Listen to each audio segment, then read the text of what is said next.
ബിരിയാണി കഴിക്കുന്നത് സ്വപ്നത്തിലാണെങ്കിൽ additional chicken പൊരിച്ചുള്ള biryani തന്നെ കഴിക്കാമല്ലോ. സ്വപ്നത്തിലായതുകൊണ്ട് കാശ് കൊടുക്കണ്ടല്ലോ. അതേപോലെയാണ് UDFന്റെ തെരഞ്ഞെടുപ്പ് വാഗ്ദാനങ്ങൾ. 10 വർഷം മുമ്പ് ഇതേ UDF ഭരിച്ചപ്പോൾ KSRTC പ്രതിവർഷം 1600 കോടിയോളം രൂപ നഷ്ടത്തിലാണെന്നും KSRTC താനേ നിന്നുകൊള്ളുമെന്നും പറഞ്ഞത് കോൺഗ്രസിന്റെ മന്ത്രി ആര്യാടൻ മുഹമ്മദാണ്. KSRTC പൂട്ടേണ്ടി വരുമെന്ന് മന്ത്രി ആര്യാടൻ മുഹമ്മദ് തന്നെ മുന്നറിയിപ്പ് നൽകി. ഒരു നിലയിലും മുന്നോട്ട് പോകാൻ കഴിയാത്തൊരു സാഹചര്യമാണ്. ഡൽഹിയിൽ പോകണുണ്ട്, പക്ഷേ അതുകൊണ്ടൊന്നും പ്രയോജനമുണ്ട് എന്നുള്ള വിശ്വാസം എനിക്കില്ല. ഇതിനെന്തെങ്കിലും ഒരു പ്രതിവിധി കണ്ടില്ലെങ്കിൽ ഞാൻ നിയമസഭയിൽ തന്നെ പറഞ്ഞു, ഈ KSRTC എന്ന് പറയുന്നത് തനിയെ നിന്നേക്കും എന്ന് ഞാൻ നിയമസഭയിൽ പറഞ്ഞതാണ്.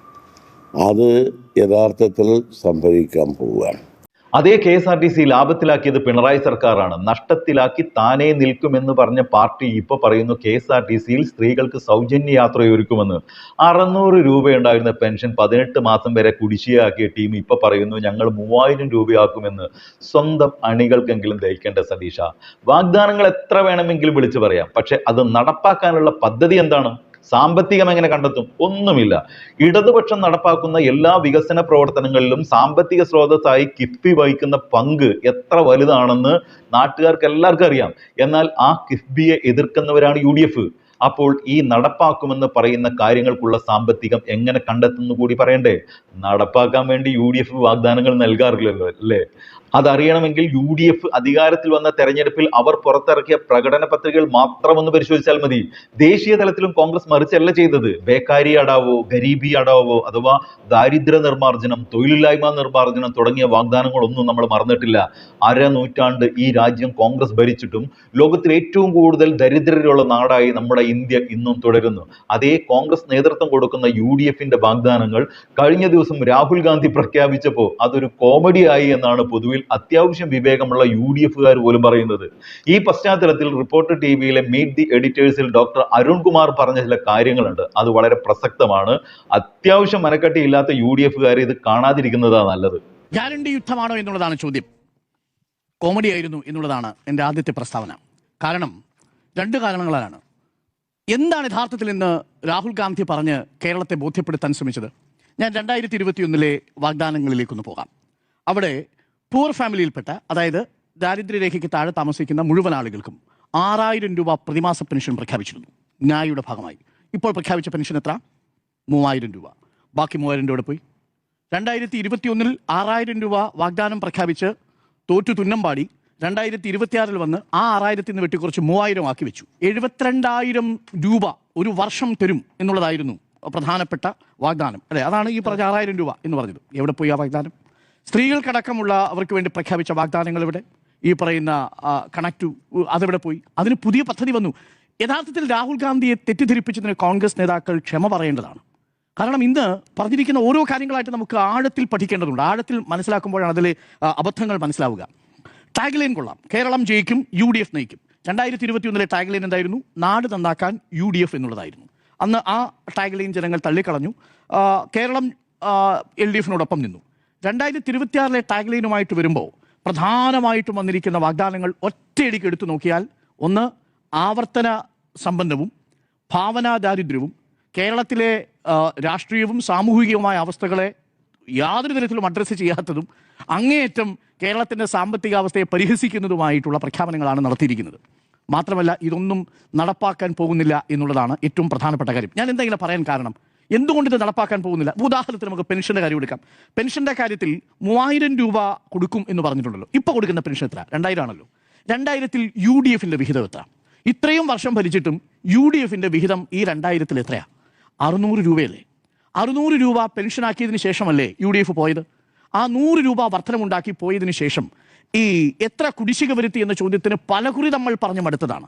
നോക്കൂ, 2017 ഏപ്രിൽ മാസം 26-ാം തീയതി സ്വരാജ് ചോദിച്ച ചോദ്യത്തിന് TM തോമസ് ഐസക്ക് ധനകാര്യമന്ത്രി പറഞ്ഞ മറുപടി, ഈ സർക്കാർ എത്ര മാസത്തെ ക്ഷേമ പെൻഷൻ വിതരണം നടത്തിയെന്ന് അറിയിക്കാമോ? അതായത് തൊട്ടു മുമ്പ് ഉമ്മൻചാണ്ടി സർക്കാരിൻ്റെ കാലത്ത് 2014 നവംബർ മുതലുള്ള കുടിശ്ശികയും 2016 ജൂൺ മുതൽ 2017 വരെയുള്ള 10 മാസത്തെ പെൻഷനും ഈ സർക്കാർ വിതരണം ചെയ്തിട്ടുണ്ട്. 2014 നവംബർ മുതൽ എന്നിട്ട് പറയുന്നുണ്ട്, അതായത് 2016 പോകുന്ന ഉമ്മൻചാണ്ടി സർക്കാരിന് 2014 മുതലുള്ള കുടിശ്ശിക. പക്ഷേ അത് കുറച്ചുകൂടി വ്യക്തത വരുത്തി നമ്മൾ അന്വേഷിച്ചപ്പോൾ മനസ്സിലായത് എല്ലാവർക്കും അല്ല, പല മേഖലകളിൽപ്പെട്ടവർക്ക് പല കുടിശ്ശികകൾ എന്ന മട്ടിലാണ്. പക്ഷേ 18 മാസം കുടിശ്ശിക വാങ്ങിയവരുണ്ട്, 16 മാസം കുടിശ്ശിക വാങ്ങിയവരുണ്ട്, 12 മാസം കുടിശ്ശിക വാങ്ങിയവരുണ്ട്, 6 മാസം കുടിശ്ശിക വാങ്ങിയവരുണ്ട്, 4 മാസം കുടിശ്ശിക വാങ്ങിയവരുണ്ട്. പല തലങ്ങളിലാണ്. കാര്യം അന്ന് അതിനെ ഏകോപിപ്പിച്ചിട്ടില്ലായിരുന്നു പെൻഷനുകൾ, അതായിരുന്നു വാസ്തവം.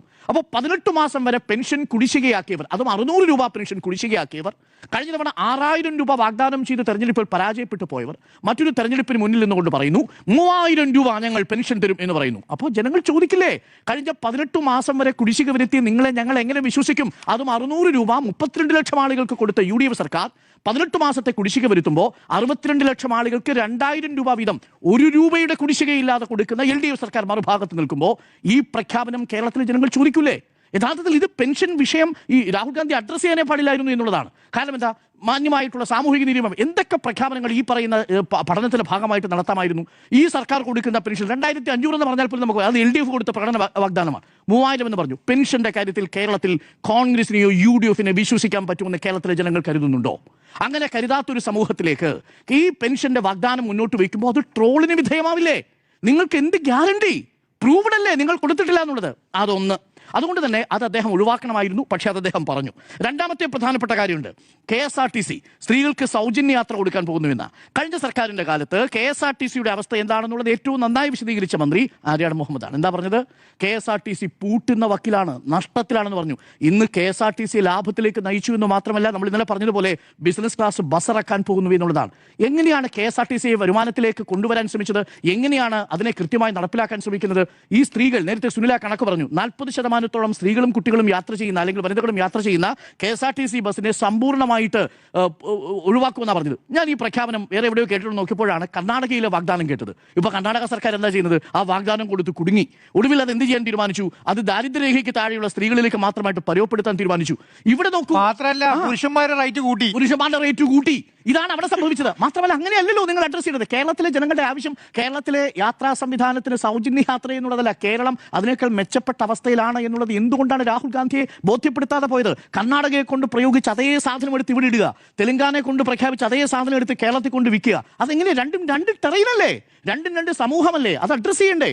എന്നിട്ട് കേരളത്തിൽ LDF സർക്കാർ KSRTC ലാഭത്തിലാക്കിയ KSRTCയിൽ യാത്ര ചെയ്യുന്ന സ്ത്രീകൾക്ക് വേണ്ടിയിട്ട് സൗജന്യ യാത്രാ പദ്ധതി പ്രഖ്യാപിക്കുകയാണ്. കേരളത്തിൽ ഈ സ്ത്രീകൾക്കൊന്നും സൗജന്യമൊന്നും ആ അർത്ഥത്തിൽ ആവശ്യമില്ല. കേരളത്തിൽ അവർക്ക് ആവശ്യം അന്തസ്സോടെ തൊഴിലെടുക്കാൻ ആവശ്യമായ സാഹചര്യം ഉണ്ടാക്കുക എന്നുള്ളതാണ്.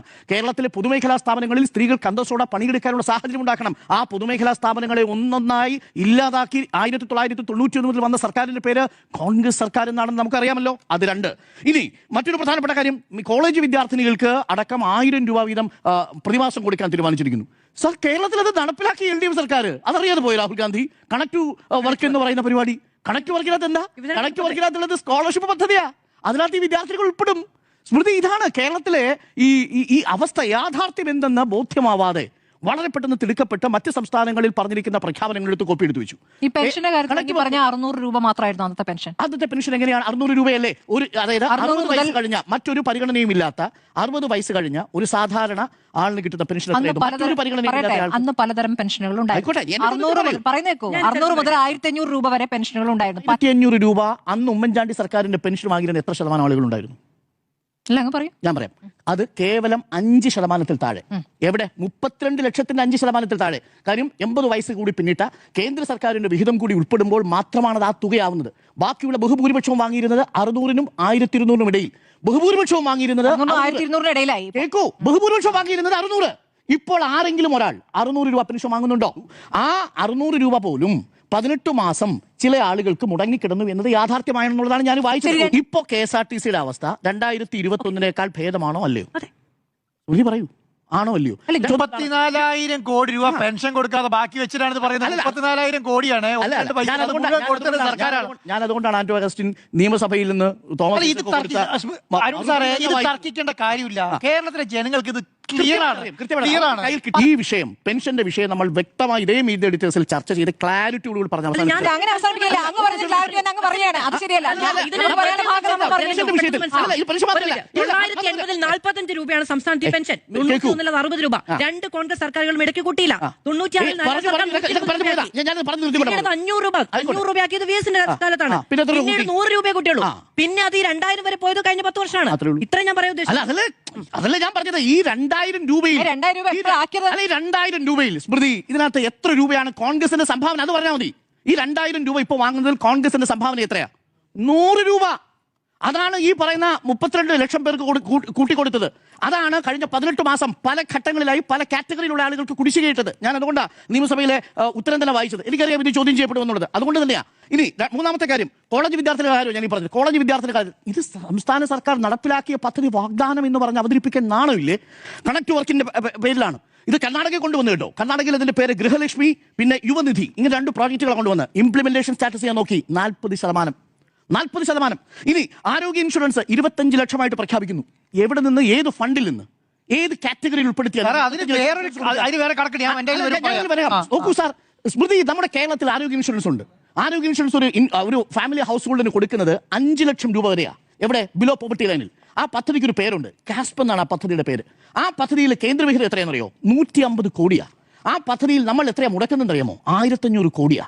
എന്ന് പറഞ്ഞാൽ 10% മാത്രം കേന്ദ്ര സർക്കാരിന്റെ വിഹിതമുള്ള ഈ കാസ്പ് എന്ന് പറയുന്ന പദ്ധതിയാണ് കേരളത്തിൽ ഇപ്പോൾ നിലവിലിരിക്കുന്നത്. ഇതിനെയാണ് 5 ഇരട്ടിയാക്കി വർദ്ധിപ്പിക്കാൻ പോകുന്നു എന്ന് പറഞ്ഞത്. 25 ലക്ഷം രൂപ നടക്കാൻ പറ്റാത്ത കാര്യമാണ്. എവിടെ നിന്ന്, ഏത് പണത്തിൽ നിന്ന്, ഏത് പദ്ധതിയുടെ ഭാഗമായി? കേരളത്തിലെ ജനങ്ങൾ വിശ്വസിക്കുമോ? അല്ല, എങ്ങനെ ചോദിക്കും? എങ്ങനെ, ഏത് പദ്ധതി? ആകെ തരുന്നത് 150 കോടി രൂപയാണ് കേന്ദ്ര സർക്കാർ. 1500 കോടിയിൽ എവിടെ നിന്ന് പൈസ കണ്ടെത്തും? പറയൂ, എവിടെ നിന്നാണ് ഈ പദ്ധതി ഒന്ന് വിശദീകരിച്ചാലുണ്ടല്ലോ ഒരു സംശയമില്ല. അതാണ് ഒന്ന്. ഇനി അടുത്തത്, യുവസംരംഭങ്ങൾക്ക് 5 ലക്ഷം പലിശരഹിത വായ്പ. ഏത് അക്കൗണ്ടിൽ നിന്ന്? ഇവിടെ സ്റ്റാർട്ടപ്പ് മിഷൻ വന്നപ്പോ 320 സ്റ്റാർട്ടപ്പുകളിൽ നിന്ന് 7000 സ്റ്റാർട്ടപ്പുകളിലേക്ക് അത് വളർന്നു. അത് വളർന്നത് എങ്ങനെയാ? സ്റ്റേറ്റിന്റെ പൂർണ്ണ പിന്തുണയോട് കൂടിയാ. വ്യക്തമായി സർക്കാർ പാസാക്കിയ സ്റ്റാർട്ടപ്പ് നിയമത്തിന്റെ അടിസ്ഥാനത്തിൽ ഈ 5 ലക്ഷം രൂപ ഉപാധിരഹിത വായ്പ ആർക്ക് കൊടുക്കാൻ, എങ്ങനെ കൊടുക്കാൻ, എന്താണ് ഇതിന്റെ സ്കീം? അടുത്തത്, മുതിർന്ന പൗരന്മാർക്ക് പ്രത്യേക വകുപ്പ്. ഞാനത് വിടുന്നു, അതൊക്കെ വരുന്ന കാര്യം. ഇനി അതിന്റെ സ്റ്റാറ്റസ് കൂടി ഞാൻ പറഞ്ഞ് അവസാനിപ്പിച്ചേക്കാം. ഇതിനു മുമ്പ് പ്രഖ്യാപിച്ച ഇതേ വാഗ്ദാനങ്ങൾ കർണാടകയിൽ നടപ്പിലാക്കിയതിനെ കുറിച്ച്, കർണാടകയിൽ 55 വാഗ്ദാനങ്ങളെ കുറിച്ച് ഇപ്പോ റൈറ്റ് ഇൻഫർമേഷൻ കൊടുത്തു. എത്ര എണ്ണം നടപ്പിലാക്കി? 55 RT കൊടുത്തു. 59 എണ്ണത്തിൽ ആകെ നടപ്പിലാക്കിയത് 2 എണ്ണം. കർണാടക സർക്കാരിന്റെ, കോൺഗ്രസ് ഭരിക്കുന്ന കർണാടക സർക്കാരിന്റെ സ്റ്റാറ്റസാണ് ഞാൻ ഈ പറഞ്ഞത്. ഇനി വളരെ രസകരമായൊരു വാഗ്ദാനം കൊടുത്തിരുന്നു ഹിമാചൽ പ്രദേശിലെ കർഷകർക്ക്. എന്താണെന്നറിയാമോ? കോൺഗ്രസ് സർക്കാർ അധികാരത്തിൽ വന്നാൽ ചാണകം 2 രൂപയ്ക്ക് വാങ്ങി ആ ചാണകം ഇടുന്ന പശുവിന്റെ പാല് 100 രൂപയ്ക്ക് വാങ്ങും എന്നുള്ളതായിരുന്നു വാഗ്ദാനം. ഒരൊറ്റ കർഷകർ കിട്ടിയിട്ടില്ല. 2 രൂപ. അവരുടെ വീട്ടിൽ ചാണകവുമായിട്ട് കാത്തിരിക്കുക കർഷകർ. ചാണകവുമായിട്ട് ഹിമാചൽ പ്രദേശിൽ കാത്തിരിക്കുന്ന കർഷകരുടെ അടുത്തേക്ക് ഒരു കോൺഗ്രസിന്റെ മന്ത്രി വന്നില്ല 2 രൂപയ്ക്ക് ചാണകം വാങ്ങാൻ, 100 രൂപയ്ക്ക് പാല് വാങ്ങാൻ. തീർന്നില്ല ആൻഡ്രൂ അഗസ്റ്റിൻ. കൗതുകരമായ എന്തറിയോ? അത് കഴിഞ്ഞ് ഇത് വലിയ വിമർശനത്തിന് വിധേയമായപ്പോൾ കഴിഞ്ഞ വർഷം ഈ 2 രൂപ 3 രൂപയാക്കി. 2 രൂപ 3 രൂപ ആക്കിയിട്ട് പറഞ്ഞു ഇതെല്ലാ ചാണകവും വാങ്ങാൻ പറ്റത്തില്ല, അതുകൊണ്ട് ഓർഗാനിക് ഫാമിങ്ങിന് വേണ്ടിയിട്ട് ഞങ്ങൾ ഡീകമ്പോസ് ചെയ്ത ചാണകം മാത്രമേ വാങ്ങൂ. എങ്കിൽ നിങ്ങൾ ആ ചാണകമെങ്കിലും വാങ്ങ്. ആ ചാണകവും വാങ്ങിയില്ല. സർ, ചാണകം 2 രൂപയ്ക്ക് വാങ്ങുമെന്ന് പറഞ്ഞ് ആ പറഞ്ഞ വാഗ്ദാനം പോലും പാലിക്കാതെ ഹിമാചൽ പ്രദേശിൽ പരാജയപ്പെടുത്തിയ കോൺഗ്രസ് കേരളത്തിൽ വന്നിട്ട് പറയാണ് ചാണകം മേടിക്കുന്ന പാലെങ്കിലും വാങ്ങ് എന്നിട്ട് വന്ന് പറയാണ് ഇതൊന്നും വേണ്ട. കേരളത്തിലെ ജനങ്ങൾ ചോദിക്കൂലേ, സർ ഈ ഗ്യാരണ്ടിയൊക്കെ നിങ്ങൾ വിശ്വസിക്കണമെങ്കിൽ നിങ്ങൾ ഇട്ടുപോയ കല്ലിനുമേതെ ഒരു കെട്ടിടമെങ്കിലും കെട്ടി ഉയർത്തി ആ വയനാട്ടിലെ ചൂരമലയിലെ മുണ്ടക്കയിലെ മനുഷ്യർക്ക് ഒരു വീട് കെട്ടിക്കൊടുത്താൽ നിങ്ങൾ പറഞ്ഞ ഗ്യാരണ്ടി ഞങ്ങൾ ഗ്യാരണ്ടിയാണെന്ന് വിശ്വസിക്കാം. നിങ്ങൾക്കറിയുമോ, കേരളത്തിൽ കാസ്പ് ഇൻഷുറൻസ് അല്ല, അഷുറൻസിന്റെ സ്കീമിലാണ് വരുന്നത്. ഇൻഷുറൻസിന് ഏതെങ്കിലും കമ്പനിക്ക് കൊടുത്ത പരിപാടിയല്ല, അഷുറൻസ് സ്കീമിന്റെ ഭാഗമായിട്ട് ഉൾപ്പെടുത്തിയതാ. അതായത് യൂത്ത് കോൺഗ്രസിന്റെ വീട് പൂർത്തിയാക്കാൻ കഴിഞ്ഞെങ്കിൽ രാഹുൽ ഗാന്ധി അത് ഏറ്റെടുക്കുമെന്ന് ഉറപ്പ് നൽകിയെന്നാണ് പറഞ്ഞത്. 2 രാഹുലിന്റെ വാഗ്ദാനം എവിടെ, ഏത് വാഗ്ദാനം പാലിച്ചിട്ടുണ്ട്? ആപ്പ് ഉണ്ടാക്കാന്ന് പറഞ്ഞു. ആപ്പ് ഉണ്ടാക്കിയോ? ഒരു സോപ്പ് കൊടുത്തോ? വേറൊരു വാക്ക് പറയണമെന്നുണ്ട്, പക്ഷെ പറയണമെന്നുള്ളത് ന്യായമല്ലാത്തത് നമ്മൾ പറയാം. ആപ്പും കൊടുത്തില്ല, സോപ്പും കൊടുത്തില്ല. അവിടെ എന്നിട്ടാണ് പുതിയ ഗ്യാരണ്ടി എന്നിട്ടാണ് ഈ ഗ്യാരണ്ടി. ആര് വിശ്വസിക്കും എന്നുള്ളതാണ് ചോദ്യം. മറുഭാഗത്തോ 600 വാഗ്ദാനങ്ങളിൽ 600 പാസ്, 585 എണ്ണവും പാസ്സാക്കിയത് 99% ഒന്നാമത്തെ പിണറായി സർക്കാർ പാസ്സാക്കുന്നു. രണ്ടാമത് 900-ൽ ഏകദേശം 97% പാസ്സാക്കിയിട്ട് വരുന്നു. പ്രിയപ്പെട്ട പ്രേക്ഷകർക്ക് അറിയാമോ, ഇന്ന് ഉദ്ഘാടനം ചെയ്ത പെരുമ്പളം പാലം എത്രയാ കോടിക്കാണ് നിർമ്മിച്ചിരിക്കുന്നത്? 100 കോടിക്ക്. എത്ര പേർക്കാണ് അതിന് ആനുകൂല്യം ലഭിക്കുക? 12,000 മനുഷ്യർക്ക് കണ്ടേ കിട്ടത്തുള്ളൂ. തുരുത്തിലുണ്ടായിരുന്ന കുറച്ച് മനുഷ്യരാ, പാവപ്പെട്ട മനുഷ്യരാ. പക്ഷെ അവർക്ക് 100 കോടി. ഏതാ ഫണ്ട്? കിഫ്ബി ഫണ്ട്. നമ്മൾ ഇതിൽ ഡിസ്കസ് ചെയ്തതാ എങ്ങനെയാ ഈ തുരങ്ക പാത നിർമ്മിച്ചിരിക്കുന്നത്. കിഫ്ബി. ആ കിഫ്ബി വേണ്ടെന്ന് വെച്ച സർക്കാരാ. ഈ പണം കിഫ്ബിയിൽ നിന്ന് കണ്ടെത്താൻ പറ്റൂ ഈ ക്ഷേമ പ്രവർത്തനങ്ങളുടെ ഭാഗമായി? ഇത് എവിടെ നിന്ന് ഈ പണം വരും സാർ? എങ്ങനെ ഗ്യാരണ്ടി നടപ്പാക്കും സാർ? ഇത് കേരളത്തിന് ആവശ്യമുള്ളതാണോ? ഇതാണോ കൊട്ടിഘോഷിച്ച ഗ്യാരണ്ടി എന്നുള്ളതാണ് ചോദ്യം. അതുകൊണ്ട് ഈ ഗ്യാരണ്ടി യഥാർത്ഥത്തിൽ ഒരു കോമഡി പ്രഖ്യാപനം മാത്രമായി പോയി എന്നുള്ളതാണ് മിനിമം കേരളത്തിലെ കോൺഗ്രസ് നേതാക്കൾ രാഹുൽ ഗാന്ധിക്ക് പ്രഖ്യാപിക്കാൻ വേണ്ടി കുറച്ചുകൂടി കേരളത്തിലെ ജനങ്ങൾ വിശ്വസിക്കുന്ന, ഒരുപക്ഷെ കേരളത്തിന്റെ രാഷ്ട്രീയ സാമൂഹിക സാമ്പത്തിക യാഥാർത്ഥ്യവുമായി ചേർന്ന് നിൽക്കുന്ന ഒരു സ്കീം കൊണ്ടുവരേണ്ടിയിരുന്നു എന്നുള്ളതാണ്. നിർഭാഗ്യവശാൽ അതുണ്ടായില്ല എന്നതാണ്. ഒടുവിൽ ഈ പ്രഖ്യാപനം തർജ്ജമയോ പോകട്ടെ, തർജ്ജമയ്ക്ക് സമാനമായ രീതിയിൽ ഇത് മാറി. ഒരു കാര്യം കൂടി പറഞ്ഞിട്ട് പോകാതിരിക്കാൻ പറ്റാത്തതുകൊണ്ട് മാത്രമാണ്. അതിന്റെ എനിക്കറിയാം കുറച്ചധികം സമയം ഞാൻ എടുത്തു. മോദി പിണറായിയെ നിയന്ത്രിക്കുന്നു എന്നാണല്ലോ ഇന്ന് പറഞ്ഞത്. ഇന്ത്യയിലെ കോൺഗ്രസ് സർക്കാർ മോദി സർക്കാരിനെതിരെ പാസ്സാക്കിയ എത്ര പ്രമേയങ്ങൾ നിങ്ങൾക്ക് എടുത്തു കാണിക്കാൻ പറ്റും? ഞാൻ 2019 മുതൽ എണ്ണി നോക്കുകയായിരുന്നു. നിയമസഭയിൽ മോദി സർക്കാർ കൊണ്ടുവന്ന ജനവിരുദ്ധവും ഭരണഘടനാ വിരുദ്ധവും മതേതര വിരുദ്ധവുമായിട്ടുള്ള നയങ്ങൾക്കെതിരെ കൊണ്ടുവന്നത് 7 പ്രമേയങ്ങളാണ്. 7 പ്രമേയങ്ങൾ കേരളത്തിലെ നിയമസഭ പാസാക്കി. മോദി നിയന്ത്രിക്കുന്ന പിണറായി സർക്കാരാണോ മോദി സർക്കാരിനെതിരെ 7 പ്രമേയങ്ങൾ നിയമസഭയിൽ അവതരിപ്പിക്കുന്നത്?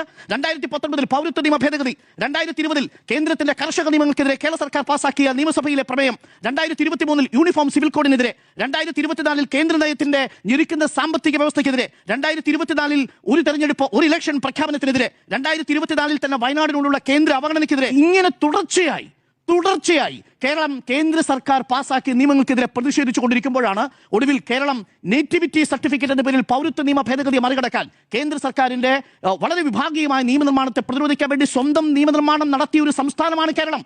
മറ്റേത് സംസ്ഥാനം നടപ്പിലാക്കിയിട്ടുണ്ട് സാർ? മറ്റേത് സംസ്ഥാനം പാസ്സാക്കിയിട്ടുണ്ട്? മറ്റേത് കോൺഗ്രസ് ഭരിക്കുന്ന സംസ്ഥാനം പാസ്സാക്കിയിട്ടുണ്ട്? കേന്ദ്ര സർക്കാർ കൊടുത്ത PMC പദ്ധതി വാങ്ങി കൃത്യമായി സ്വന്തം അക്കൗണ്ട് വിർപ്പിച്ച കോൺഗ്രസ് അല്ലേ രാജസ്ഥാൻ ഭരിച്ചത്? അതേ കോൺഗ്രസ് അല്ലേ ഹിമാചൽ പ്രദേശിൽ ഉണ്ടായിരുന്നത്? അതേ കോൺഗ്രസ് അല്ലേ കർണാടകയിൽ ഉണ്ടായിരുന്നത്? എന്നിട്ട് PMCയെ മുന്നിൽ നിർത്തിക്കൊണ്ട് പറയുകയാണ് ഇതാ മുഖ്യമന്ത്രിയെ നിയന്ത്രിക്കുന്നത് മോദിയാണ് എന്ന് പറയുന്ന അവസ്ഥയിലേക്ക് എത്തി. അതുകൊണ്ട് യാഥാർത്ഥ്യത്തോട് പുലബന്ധമില്ലാത്ത പ്രഖ്യാപനങ്ങളാണ്. കേരളത്തിലെ ജനങ്ങൾ ഇത് കാണുന്നുണ്ട്. ഗ്യാരണ്ടി യുദ്ധമാണോ എന്നുള്ളതാണ് ചോദ്യം. അതൊരു കോമഡി യുദ്ധമായി മാറി എന്നുള്ളതാണ് എന്റെ വിഷയത്തിലെ ടേക്ക്. മറ്റൊരു വീഡിയോ ആയിട്ട് വരുന്നവരെല്ലാവർക്കും ഗുഡ് ബൈ.